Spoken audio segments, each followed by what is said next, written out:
Assalamu alaikum wa rahmatullahi wa barakatuh. Adúpẹ́ fún Ọlọ́run ọba tí ó yọ̀ǹda fún wa ní òwúrọ̀ tòní ipe kí a tún máa bẹ ní ìmọ́lẹ̀ alààyè. Òun náà ni ọba tí a sọpẹ́ fún. Ǹjẹ́ ní ojú ìkànnì Data Sante níbi tí a ti máa gbádùn ọ̀pọ̀lọpọ̀ àwọn àfà. Èyí tí a ti ń gbádùn bọ̀ nínú oṣù àbí oṣù àánú, oṣù kẹ́ nínú oṣù Ramadan 2021 yìí. Adúpẹ́ ní ọwọ́ Ọlọ́run tí ó jẹ́ kí ètò náà kó wá sí ìmúṣẹ nínú ọdún yìí. Tó àsìkò tí a wá wà yìí, àsìkò oríire, àsìkò àánú, àsìkò ìgbéga, àsìkò ìbọ́ okùn kúrò ní ọrùn ọmọ náà tí Ọlọ́run ó sì sọ wá di ọmọ àlìjánnà kí Ọlọ́run dákun jẹ́ kí a sì sábàbí òru Lailatul Qadr. Tó èmi náà ni ọmọ yín àbúrò yín olólùfẹ́ yín ọmọ ọba Òbíládé Abdulwasiu Akínlóye aka Olasco nílùú Tógòmbí. Ètò yín Ramadan Kareem náà ni àtúngbéléwò ní òwúrọ̀ tòní níbi tí a ti tú pẹpẹ ọ̀rọ̀ kalẹ̀ lónìí. Ǹjẹ́ bí a ṣe ń gbọ́ èdè tèmi tí mò ń sọ yìí, àwọn kan bẹ ní àbí kan tí wọn ò gbọ́ tí mò ń wí tó jẹ́ pọ́lọ́ náà lọ́ba tí ó ṣe èdè náà bẹ́ẹ̀ tọ́já sí pé mùsùlùmí làwọn náà a sì fẹ́ kí wọ́n jàǹfààní lórí ètò yìí. Ǹjẹ́ eléyìí ló ṣe sábàbí tí a fi yí èdè padà ní òwúrọ̀ tòní, a wá lọ sí ìlú ìyá mi lókè lọ́hùn. Ibẹ̀ ni a ó ti máa bá bàbá wa pàdé, bàbá Fadilat Sheikh Alhaj Alfa Abdul Latif Sani, ọmọ wọn nílùú Saki Ògùn Ọ̀rọ̀kìn. Bàbá làbá pàdé ní òwúrọ̀ tòní tí wọ́n bá wa sọ èdè kòtòkòlí, kí ni wọ́n fẹ́ sọ lé lórí. Wọ́n bá wa sọ ní èdè kòtòkòlí, wọ́n tún wá dá padà sí èdè Yorùbá kí gbogbo wa ó lè mọ̀ yìí pé ọ̀kan ṣoṣo tí Ànábì Muhammad sallallahu alaihi wasallam tó sọ wípé gbogbo mùsùlùmí ẹ jẹ́ ọ̀kan ṣoṣo ká lè wá mọ̀ pé ọ̀kan ṣoṣo iná ni àgbédání. Wọ́n bá sọ̀rọ̀ lórí ọ̀rọ̀ okùn ẹbí, kí ni pàtàkì okùn ẹbí, kí ni nǹkan tí ẹbí wúlò fún. Ìjẹ́ tí ó bá ṣe dáadáa nínú ẹbí rẹ, kí ni oore tó rí gbà, kí l'Ànábì wí nípa ẹbí, kí l'Ọlọ́run gangan sọ nípa ẹbí. Iná ni bàbá ọba yànnàná ní òwúrọ̀ yìí fún 30 ìṣẹ́jú péré. Gẹ́gẹ́ bí a ṣe mọ̀ bí a ṣe ń bá ètò bọ̀ láti ìgbà tí a ti bẹ̀rẹ̀ ní ìkànnì yìí wípé 30 ìṣẹ́jú náà ni à ń lò ní ọdún yìí. Àwọn abẹ Ọlọ́run gbogbo àwọn tí wọ́n ṣe sábàbí tí ń fi ń ṣe é ṣe fún wa báyìí, Ọlọ́run dákun má dá ọlá wọn padà sẹ́yìn, Ọlọ́run bá ṣàlékún oore fún wọn. Ọlọ́run jíṣẹ́ ńlá Ànábì Muhammad gbogbo ẹni tó ti ná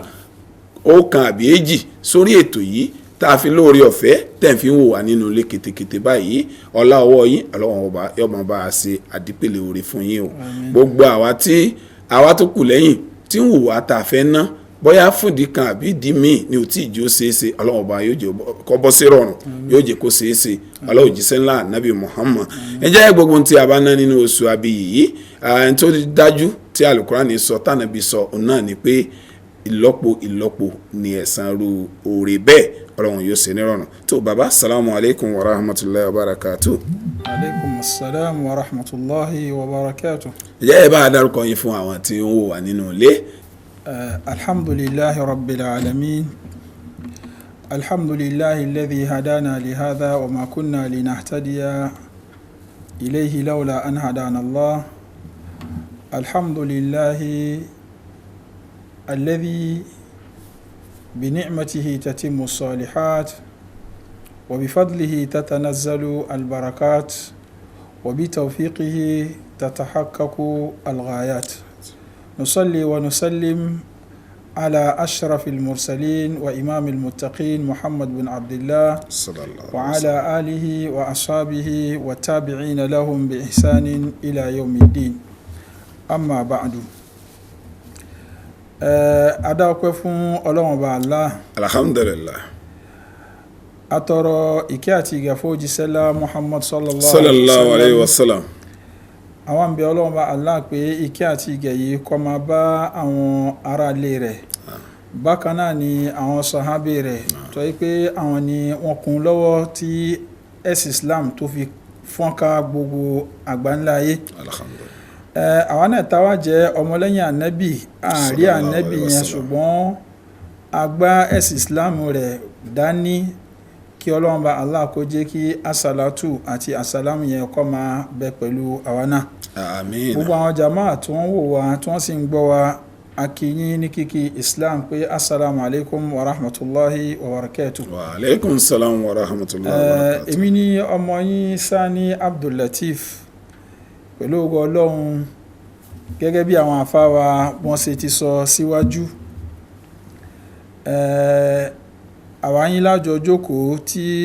àjọ bára sọ ọ̀rọ̀ nípa okùn ẹbí insha Allahu ta'ala. Naam. Bismillah. Lede kutukuli. Alhamdulillah. Jama'a malwamba da zada doko wuro ko banga do da la salatu di cela na Muhammad sallallahu alaihi wasallam. Da da asalatu wuro na da da iso da saworo. Wanti tare kana dogon se de tasadama television kana ka da kana kobire da tom. Wumba ya se kobire da ton na begeton ko bombon dege. To wanti bodoboze malwamba ebisnate boro kama kobire da tom malwanda wa jantiti gaba da yana ke jankan mat kobire da tonge malwanda tabsina kobire da tom boro yela bege da bem wombi bida sinje zamo da batawana dan na se rawana sosai duwa da kokare bona la miruwa da bata da kokare amma da batawa bisna kobire da tam boro yele da zidan gbade do toze da ma yudi tele su kobire da tonna bida kesa sa amozole na mada kobire amadan ja mi yele la kobire da tonke tonku bom daga malwanda da yele abe ga da ben kobire da tan da tom dan nas alquran girman ga amat ke da tom belero ga anna Muhammad sallallahu alaihi wasallam e da fawe wada kobire da tom wogoni abe ga do alquran girman ga da danna isoko ro ko bonga do wen verin da sese ya ayyuhan nasu ittaqu rabbakum alladhi khalaqakum min nafsin wahida wa khalaqa minha zawjaha wa batha minhuma rijalan kathiran wa nisaa wattaqullaha alladhi tasaaluna bihi wal arham ba ya ce na kobrim le rahimin male kalaka da tonga sadmati silatul rahim. Donc wal arham wattaqullaha alladhi tasaaluna bihi wal arhama. Donc aya kana kada ko ko banga du we verinda sese miya ira mono madamal bana madake mal bana marnga cir ene mudu da na dare weni wa alami khalita na we zukudumo kana abla annabi adam alayhi salam enga wa mo elizu we zukan kada ka dalo kana abla dogo hawa enge sabla borge mo ilada balbala nge mo alada ala na balanga do da bata enge so mo ko ni matisiwe ese dibse de ni emo da na dare baka emo we ni abege so do solo dama emo na bala don bo da zolo na dama bele doge deni ko bire da na dare biyela fa do se wattaqullaha alladhi tasaaluna bihi wal arham bimana wattaqu qati'atil al-arham eni na dara no ko bire da cham abege sinje ko ro ko bangado wogbo ide siri na ide dufu epo itanado do ko bire da tam bege ton ko bombon dege biyelna bumbo zuku na la kare wumba ya be ko bire da tan da tom da abege do guna la kare do dan nasu sai annabi Muhammad sallallahu alaihi wasallam idan halada ga wandan ko bire ege wenu wandan kobrege enga wa mata da ton wa da bata buwule sadila kokarin kobre da tam edo da ko da bata sadila kokarin dan kobre amma don gona tanani zamanu kiten de to konta annabi Muhammad sallallahu alaihi wasallam ne wanda ya gar Hira wango jo ya tahanna fi ina mugo wonjo baka wallan ibada baka adawinti to konta e wannan mana wurin da malaika Jibrilu wa gogoni wogoni ga wodoki do iferis ingmiri se ikra nga sama ana bikari nga wada se ingmiri ma ana bikari nga da se ingmiri ma ana bikari blabo orgo mo kone surata alaq de aya wa na tono annabi sallallahu alaihi wasallam piti konda nana wogon da na ga wojo we veri dalus zamiluni aw dathiruni bo vu bitana wa dana idalna ana khadija radiyallahu anha wa bozi in ba lanya wuge annabi sallallahu wa duwin buwa gana gari hiragu we verina nana aisha wadi nana khadija wa daiga sai wallahi la yukhzika Allah abada ismo duna so sai so tan mezinya sai kurute an tamwe na annabi sallallahu wallan ga so tan mezina inga sai innaka la tasilu rahim yana sakama nyojodo na nyandan kobri bulis able kobri de tam badaket marakumude badaka mazole mada amadan jamada irada batawe banni kobri de tande ne de mal bojoga ezbaya kobri de tanat mark bom daga bige no kobri de tante ke mark bom de doni kobri de tam badbana ablese ngo buge nyasu mbi so yele nyane mi da kobri na buru nyane cha kodom na buru nyane ko kodom ay na buru nyane de dugore kodon de mi bi su kobri mala donc na bla de romo abage wona bukata ganyo nyambe zine be de bukata da nya da kobri nyombo do nyon zuluro az ki so avanya nyam va wombita nganye se abage nya va be de kebel la nyodo jutana nyon dan kobri mala nya na mala wumba ya se ruwa da kobri na mala amale do na bare jambo we abege ruwa gon ge si sulu rozis kama mane de ko brege e jambe na so bogon soro lange e bogon sologe ce n'est pas ça bal bogon i so de tmar lange tmar ku bonda ge bege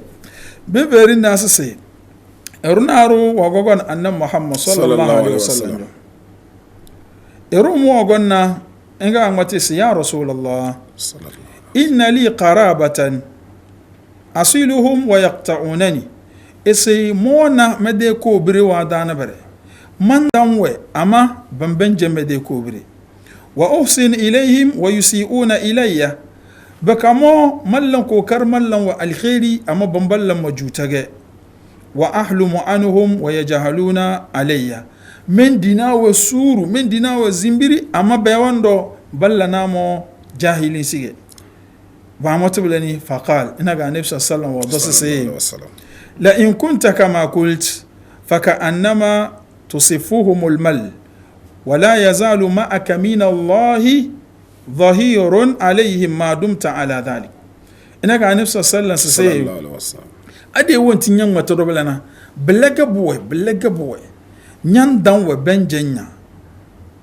نيان دانو بنجنيا نيان لا والهير بلن يجوتا بلا دوغي هذه نيان دينا وسورة أمان لسنجي بدل لن يوم بيبي لك ماتنا esa so edisi bujogen ese nyowe nyon adi bujogen ese nyapa nyonya la alher ku bonga na kriyen jeli wa padim be na ruwon du ni ve ban ta walla kidi won jeli rana nga wala se wala yazalu ma'aka min Allah zahirun bimana mu'inun sisi basa yita e so de sanaru naruwe e jang e dene nyor bele ade ndele de tamarinde donc na barna biango bjoyezi to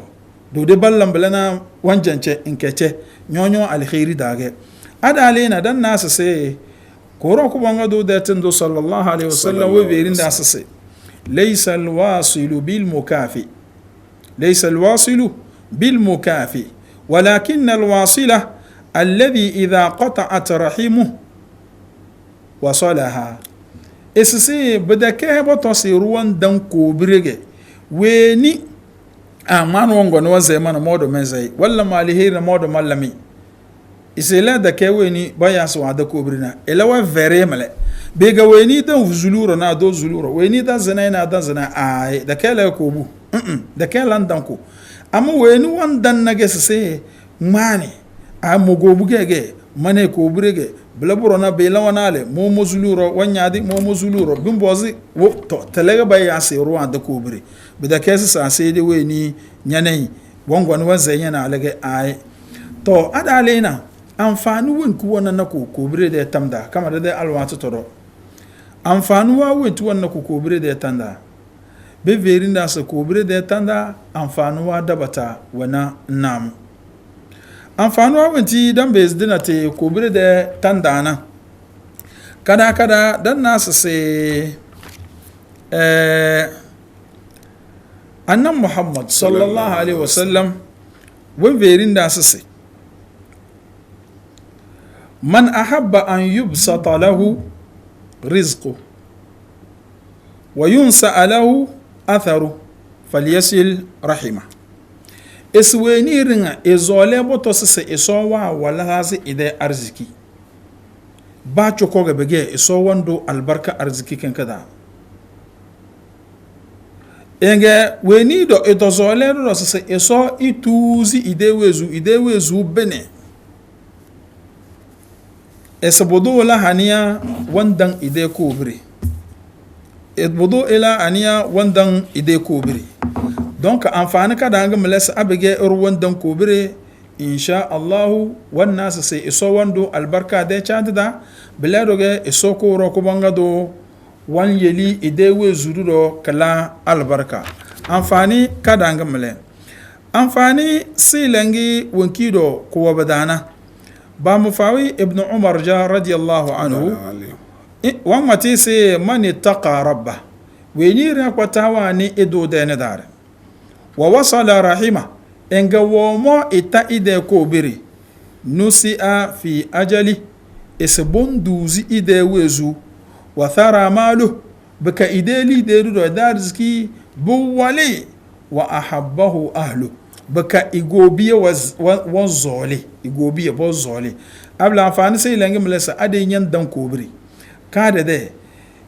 so yeli nyade albar nyade woni arziki e wala sai la de nyade wezu so yeli kula albarka kama banda so yeli nyade wezu benna bada kes bombo benis amma so yeli albarka lage bla borodo nanana isoko ro ko bangado yele nyade ko biredo wozoliya to zudango kidan da zanana ade ruwan dan ko bire isoko ro ko bangado wandan enege parce que zamanu kiso ala ko birena wodo ko bire se abege nyozole we nu adanya modo madai nge ko bire se nge so do se falaki dhalik bimana asilu man wasalak iso se mandana we ni wadana mana ko rodo enede da ko yemene jama zade alwatu agbete dan lo umtida maturona isoyele bila albarka amin bismillah to ada ọpẹ́ fún Ọlọ́run Ọba alhamdulillah gẹ́gẹ́ bí a ti dá ọpẹ́ síwájú asutọrọ asalatu fún òjíṣẹ́lá Muhammad sallallahu alaihi wasallam èyí tí a sọ ní èdè ilẹ̀ yìí lédè kòtòkòlí ina ni pé ọ̀rọ̀ síso okùn ẹbí ká máa so okùn ẹbí ó jẹ́ nǹkan pàtàkì nínú ẹ̀sìn Islam ó sì jẹ́ nǹkan tó jẹ́ kókó ọ̀pọ̀lọpọ̀ àwọn èèyàn wọ́n máa rò bí ká máa so okùn ẹbí yẹn ohun tí tó bá wù mí ina ni kí n ṣe tó bá wù mí kí n má ṣe rárá ó jẹ́ nǹkan pàtàkì nínú ẹ̀sìn Islam kódà téèyàn bá fi nǹkan yẹn sílẹ̀ tó bá padà á kú ó lè jẹ́ pé ó lè fà á tí ò fi ní rí àánú Ọlọ́run Ọba. Allahu Akbar. Torí pé ká máa so okùn ẹbí Ọlọ́run Ọba ló pa wá láṣẹ rẹ̀ òjíṣẹ́lá Muhammad sallallahu alaihi wasallam òun náà sọ̀rọ̀ púpọ̀ nípa rẹ̀ wọ́n sọ̀rọ̀ púpọ̀ nípa rẹ̀ ó sì ṣe wá ní ojú kòkòrò pé ká gbìyànjú ká máa so okùn ẹbí tó rẹ̀ náà tá a bá lọ sínú Al-Qur'an al-Karim á rí tí Ọlọ́run bá sọ fún wa náà áyà alákọ̀ọ́kọ́ nínú Suratu Nisa pé يا أيها الناس اتقوا ربكم الذي خلقكم من نفس واحدة وخلق منها زوجها وبث منهما رجالا كثيرا ونساء واتقوا الله الذي تساءلون به والأرحام Ọlọ́run pa wá láṣẹ nínú àyà yìí ó ní ẹ̀yin ènìyàn àti àwọn mùsùlùmí ni ó àbáwọn tún ṣe mùsùlùmí gbogbo èèyàn pátá iná ẹni Ọlọ́run bá pè ńgbà ní ọ̀rọ̀ yẹn ó jẹ́ kókó gan-an ni ó ní gbogbo ènìyàn pátá ittaqu rabbakum ẹ páyà Ọlọ́run ẹ páyà ẹlẹ́dàá yín ẹ bẹ̀rù ẹlẹ́dàá yín ẹni ó dá yín ẹni tí ń bọ yín ẹ páyà rẹ̀ kẹ́ sì bẹ̀rù rẹ̀ pé ẹlẹ́dàá yín yẹn òun ló dá yín lẹ́dàá látara ẹ̀mí kan ẹ̀mí yẹn ni baba ńlá wa Adam kó tó wá di pé ó wá yọ ìyàwó ẹ̀mí yẹn látara ẹ̀mí yẹn ẹni tí jẹ́ ìyá ńlá wa Hawa Ọlọ́run wá ní lẹ́yìn ìgbà náà lára àwọn méjèèjì lòun fi dá gbogbo àwọn èèyàn tó ń bẹ lágbàáyé nísìnyí àwọn ọkùnrin bá àtàwọn obìnrin lẹ́yìn yẹn ọlọ́run àtọ́ mú ọ̀rọ̀ àkọ́kọ́ tọ́kọ́ mú wa wattaqullaha ẹ̀tún níbẹ̀rù ọlọ́run sí o wal arhama àwọn àfáàní bí máa ná wattaqu qati'atir rahim pé torí ẹni ẹ̀tún bẹ ẹ̀páyà pé kẹ́ má máa já okùn ẹbí tókùn ẹbí ọba já kọ́mọ́ tọwọ́ yín já tọ ohun tí ọlọ́run bá pa wá láṣẹ nìyẹn torí ẹni á rí i pé ká máa so okùn ẹbí kìí ṣe nǹkan tó wá pé tó bá wù mí ni kì í ṣe ọlọ́run ní ká bẹ̀rù ká máa já okùn ẹbí ìgbà tó ọlọ́run ní ká máa já okùn ẹbí ń fi hàn pé mafhumul mukhalafa pé ká máa so nìyẹn ó di túláàsì ká máa so okùn ẹbí donc okùn ẹbí tí wọ́n ní ká máa so yìí ọ̀pọ̀lọpọ̀ àwọn èèyàn rò bí nǹkan ńláńlá ni wọ́n máa fi so okùn ẹbí ọ̀rọ̀ jẹ́ bẹ́ẹ̀ kí ni wọ́n ń pè ní kéèyàn máa so okùn ẹbí ẹ̀ńtọ́lọ́n bá ti dá sàyí àwọn ẹ̀ńtọ́lọ́n bá ti dá wa ta ti jẹ́ ẹbí kan náà àmọ́ tọ́fà tọ́lọ́n fi jẹ́ kájọ jẹ́ ẹbí kan náà ní sítẹ́mi jẹ́ Yorùbá lèmi Ọlọ́run ló wù ló dá mi Yorùbá gbogbo àwọn tá a tọ́ jẹ́bí ní èdè Yorùbá àwọn ẹbí mi nìyẹn tá a bá tọ́ ní ká tọ́ fẹ̀yìn sí gbogbo àwọn tí wọ́n jẹ́ Yorùbá ẹbí mi náà ni kí ló fà tọ́lọ́run ọ̀dá mi láwùsá tí ọ̀dá mi lédè mi donc ẹbí mi nìyẹn ó yẹ kí n páyà láti máa já okùn ẹbí mi kí n gbìyànjú láti máa so okùn ẹbí ṣùgbọ́n wà láti máa ṣe okùn ẹbí nísìnyí tá a bá jọ jẹ́bí kẹ́nà tó ń tọ̀hún bá ní ìrànlọ́wọ́ kan tó ní ìdí nǹkan tí mo sì lágbára láti lè ràn ẹ́ lọ́wọ́ ìwọ̀nba tí mo bá lè ṣe fattaqullaha mastata'tum ìwọ̀nba tí mo bá lè ṣe fún kì í ṣe fún lágbájá ẹbí mi ni ó tójọ́ mẹ́ta tí ń rí kí n sì lọ bẹ́ẹ̀ wò sí o ọparí bá ṣe máa sokùn ẹbí náà nìyẹn ó ń tọ̀hún bóyá ó ní ìnáwó kan ni tó bá sọ wípé alágbájá mo ní ìnáwó mo ní ìkómọ ni mo ní o àbí mo fẹ́ kí n lọ yín so okùn ẹbí náà nìyẹn kò jù bẹ́ẹ̀ náà lọ ohun tí wọ́n pè ní ká máa so okùn ẹbí náà nìyẹn ṣùgbọ́n ó yẹ ká mọ̀ pé Ọlọ́run ló pa wá láṣẹ pé ká máa so okùn ẹbí ṣùgbọ́n síbẹ̀síbẹ̀ ní Ọlọ́run tó wá fi àwọn àǹfààní kan sínú rẹ̀ téèyàn bá ń so okùn ẹbí èèyàn máa rí àwọn àǹfààní yẹn jẹ nílé ayé ń bí bákan náà ni níjọ́ gbèǹde àlìkìyámà inú àwọn àǹfààní tí ń bẹ ń bẹ iná ni òjíṣẹ́ ńlá Muhammad sallallahu alaihi wasallam sọ fún wa yìí pé gbogbo ẹnikẹ́ni tó bá fẹ́ kí Ọlọ́run ọba kó fẹ́ àrísìkí rẹ̀ mánà kárìkì rẹ̀ ó pọ̀ man ahabba an yubsata lahu rizqu gbogbo ẹnikẹ́ni tó bá fẹ́ kí Ọlọ́run bá kó jẹ́ kí àrísìkí rẹ̀ kó fẹ̀ kó pọ̀ bákan náà ni tó bá fẹ́ kí Ọlọ́run bá kó jẹ́ kí ẹ̀mí rẹ̀ kó gùn kó ń tọ̀hún kó gbìyànjú faliyasil rahima kó ń tọ̀hún kó gbìyànjú kó máa so okùn ẹbí nísìtá máa ń sọ pé ẹni ó bá fẹ́ kẹ́mi èrè ogun ẹlòmíràn sọ pé àṣẹ bí àwọn sọ pé inna ajalallahi iza jaa láàyò yípe tó níjọ́ tó kú bá dé kò sí pé wọ́n tọ̀ sún mọ́ bẹ́ẹ̀ ni ẹ̀rẹ́ lómi ìtọ́ ẹ pé ọjọ́ tí ó lò ń lé ayé kọ̀ pọ̀ ṣùgbọ́n ìgbà tọ́lọ́run bá ti fi àlùbáríkà sí ọjọ́ yẹn ohun tí ó ṣe ó sì pọ̀ yóò sì máa rí ládàbẹ̀ pé ó lo àwọn ọdún rẹpẹtẹ nílé ayé ohun tí ànábì ń gbà lérò nìyí ẹni ó bá fẹ́ ká pé ìṣẹ̀mí ayé rẹ̀ kó ní àlùbáríkà bó ṣe 20 ọdún nínú ló fi gbélé ayé ohun tí ó ṣe ni ó sì dà gẹ́gẹ́ bí pé ó gbé báwo la pé ilé ayé bí 100 ọdún donc gbogbo ẹni ó bá fẹ́ bẹ́ẹ̀ nìní faliyasil rahima kó gbìyànjú kó máa so okùn ẹbí àkọ́kọ́ nìyẹn ẹlẹ́ẹ̀kejì wọ́n ní ìgbà tí Ọlọ́run bá dá ẹbí tán ìgbà tí Ọlọ́run bá tọ́ dá ẹbí tán ń bá sọ fún ẹbí ǹjọ́ ọ̀fẹ́ ẹni tó bá yá fẹ́ kí èmi Ọlọ́run kí n máa so papọ̀ mọ́ mi sọ ọ̀fẹ́ bẹ́ẹ̀ àbọ̀ ọ̀fẹ́ bẹ́ẹ̀ ẹbí lòun fẹ́ bẹ́ẹ̀ ọba ní ńgbà ní òní yẹn lọ́dọ̀ mi torí ẹni gbogbo ẹnikẹ́ni tí ń bá ń so ẹbí èmi Ọlọ́run ń máa so papọ̀ mọ́ra mi ṣùgbọ́n tí ń bá ń já ẹbí èmi náà máa já donc ń fi hàn pé àwọn tí wọ́n ń já ẹbí yẹn wọn ò sọmọ́ Ọlọ́run nìyẹn Ọlọ́run ò nífẹ̀ẹ́ sí wọn ẹ̀ríṣẹ́ àbẹ̀ ẹ̀ríṣẹ́ tó lẹ́yìn èyí a rí i pé àwọn aburú náà tó ń bẹ fún ẹni tí ń bá ń já okùn ẹbí tó yẹ pé àwọn aburú yẹn ó lágbára gan inú àwọn aburú yẹn òjíṣẹ́ lá Muhammad sallallahu alaihi wasallam pé la yadkhulul jannata qati'ur rahim ó ní gbogbo ẹnikẹ́ni tí ń bá máa já okùn ẹbí kò ní wà àlùjánnà. Allahu Akbar. ẹ wàá rẹ nìkan tó pé nǹkan kékeré kan ní ọ̀rọ̀ àṣẹlẹ̀ láàrin òun àti ẹbí rẹ̀ ó parí ó ní ó ti parí nìyẹn ní wàá mọ ọba yẹn dì wọn ò ní kíra wọn mọ́ wọ́n wọ́n bẹ tí kódà bẹ́ẹ̀ tó bá ti ṣe bẹ́ẹ̀ wọ́n lẹ́yìn tí ń bá ń já okùn ẹbí kò ní wà àlùjánnà. ọ̀rọ̀ Ànábì ni kì í sọ̀rọ̀ mi. lẹ́yìn yẹn àwọn aburú tí ń tán bẹ́ẹ̀ wọ́n gba ọ̀rọ̀ wá láti ọ̀dọ̀ òjíṣẹ́ lá Muhammad sallallahu alaihi wasallam ti sọ pé inna rahmata la tanzilu ala qawmin fihim qati'un rahim. ó ní dájúdájú ìkẹ́ Ọlọ́hun Ọba àánú Ọlọ́hun Ọba kìí sọ̀ sí àwùjọ tí àwọn ẹni tí wọ́n bá ń já okùn ẹbí bá mẹ́bẹ́ kìí ti ẹ́ ṣe pé àwọn ẹni tí wọ́n bá ẹnìkan ṣoṣo tí ń bá ń já okùn ẹbí tí ń bá ń bẹ láàrin yẹn wípé àánú Ọlọ́hun bò ní sọ̀ síbẹ̀. èyí wọ́n fà tó yẹ pé Abu Hurairah radiyallahu anhu wọ́n sọ yí pé la yarda an yad'u Allaha fi majlisin fihi qati'un rahim. tó bá fẹ́ ṣàdúrà báyìí tó bá mọ̀ pé ẹnìkan bẹ láàrin yẹn tí máa já okùn ẹbí Abu Hurairah ní ṣàdúrà. Allahu Akbar. kò ní ṣàdúrà àyàfi tó bá sàyí ní òjé kó ń tàn wọ́n dìde ní wọ́n ní jọ́ kẹ́ ó jókòó pẹ̀lú àwọn èèyàn ìgbà tó jókòó ó wá fẹ́ ṣàdúrà ọba ní sàdí inú mi ò dùn sí àwọn tó ń bẹ ní ààyè yìí gbogbo ẹnikẹ́ni tó mọ̀ pé òun já ẹbí kó dìde níbí kó tó rí pé àwọn ṣàdúrà àwọn ọsọ bẹ́ẹ̀ lẹ́ẹ̀mẹ́ta ẹnìkẹ́kẹ́ ò dìde ẹnìkẹ́ sì ń bẹ́ẹ̀ ọmọ pé òun bá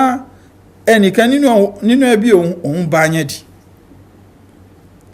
ó sì lè jẹ́ pé ohun tọ́fà tí Abu Hurairah náà fi sọ pé ẹni tí ń bá ń jókòó ẹbí kó dìde nìyẹn ẹnìkan fi ọ̀sá dìde ǹgbọ́ ya ni ẹni tí òun gan náà mọ̀ pé òun àtẹnìkan nínú ẹbí òun bá yẹn dì ó bá dìde ó bá lọ bá àbúrò bàbá rẹ̀ lóbìnrin náà ní bá yẹn dì ó bá lọ bá wọn tọ̀hún ìgbà tí ó bá àti ó sì pẹ̀ fún ọ̀sẹ̀ àtúnṣe láàrin wọn ṣáájú àbúrò bàbá rẹ̀ yẹn kò ọ̀rọ̀ yẹn ò yé dáadáa ẹni tí ń bá mi yẹn di bí ọdún méjì kí ló fà kárí nǹkan kẹsàn bẹ́ẹ̀ kò ní déédéé wá báyìí lásán nǹkan eléyìí bá bí èwo lọ́fà tó fi ṣe yìí lónìí ó ní ohun tọ́fà tí mo fi ṣe yìí ni pé mo gbọ́ tí Abu Hurairah ń sọ̀rọ̀ kẹ́ iná ẹ̀ lọ́fà ọba nítọ̀ tún padà lọ́ọ̀dọ̀ Abu Hurairah kò bí pé kí lọ́fà tó fi wí bẹ́ẹ̀ kí lọ́fà tó fi pé ẹni tó bá mọ̀ pé òun já okùn ẹbí kọ́mọ́jókòó mi kò dìde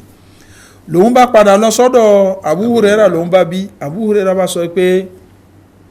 sami'tu nabiyya sallallahu alayhi wa sallam yaqul inna a'mala bani adama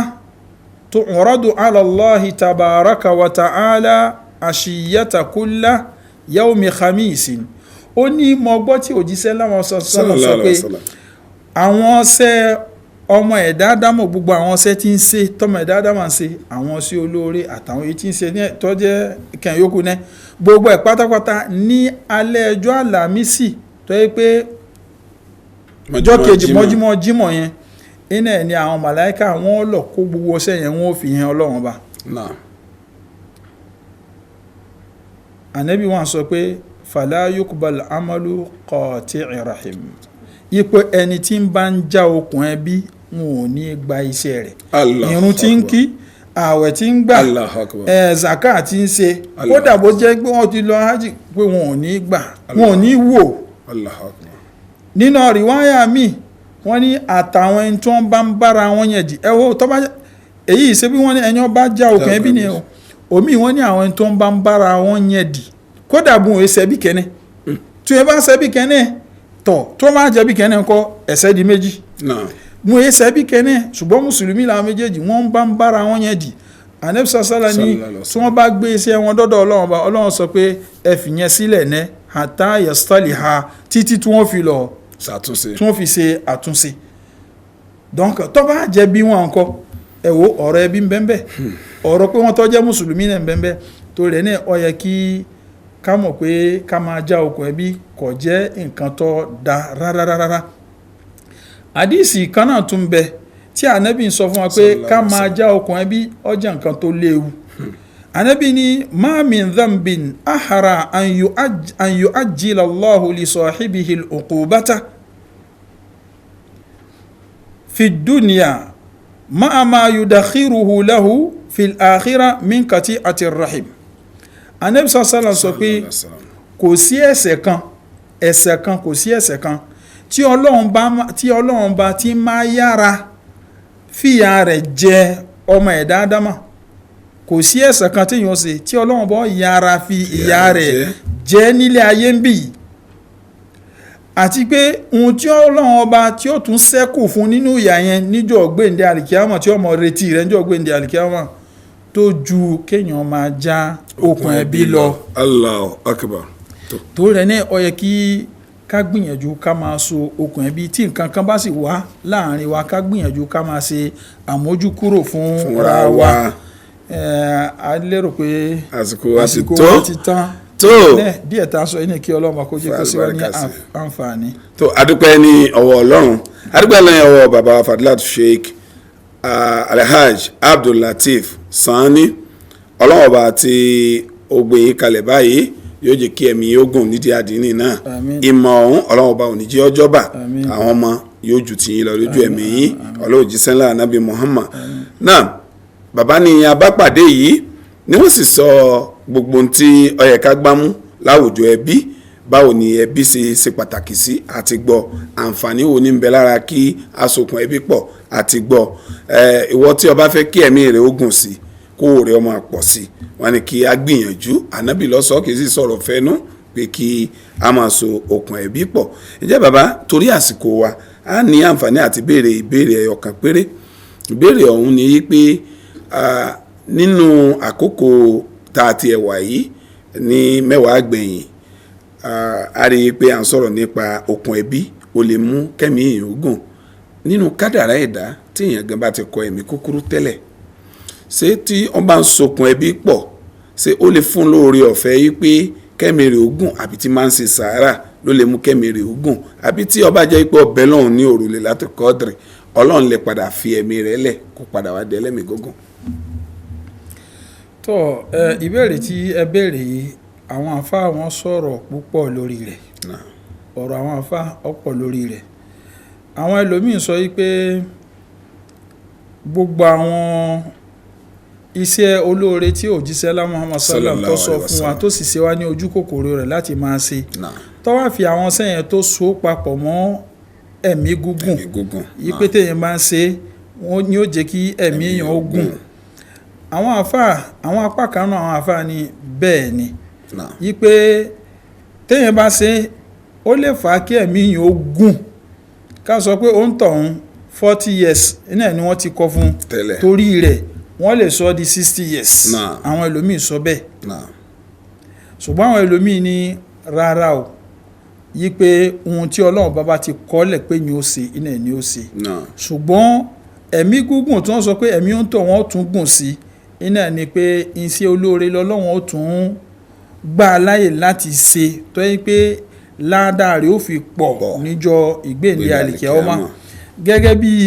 Laylatul Qadri tí à ń retí kí Ọlọ́run bá kó jẹ́ kí gbogbo wa ká ṣe kóńgẹ́ rẹ̀ ẹ mọ̀ pé wọ́n sọ nínú sábàbí nùzúlù Laylatul Qadri yẹn yí pé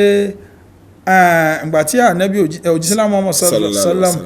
tó ṣe àlàyé kan fún àwọn sàhábà nípa àwọn ẹni tí wọ́n ti ń bẹ ṣáájú wa ṣáájú àwọn tí wọ́n ti kọjá wa